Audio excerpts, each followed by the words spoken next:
Okay, yeah, this is how to crimp mc4 connector to felicity 50 kilowatt high voltage inverter. So now we are cutting the cable, the PV cable.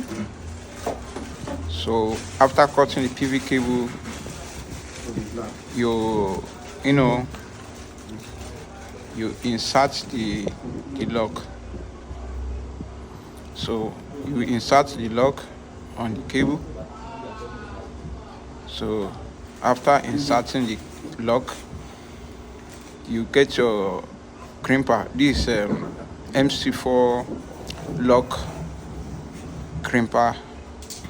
Yeah, so it's firm now. So if you can also use plier or nose plier, but this is the best tools to crimp your mc4 connector. So this is the best I can advise you. Best tools you can use to crimp your mc4 connector.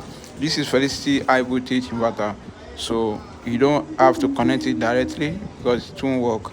So you have to get your mc4 connector. You can see again, when you fix in the lock. After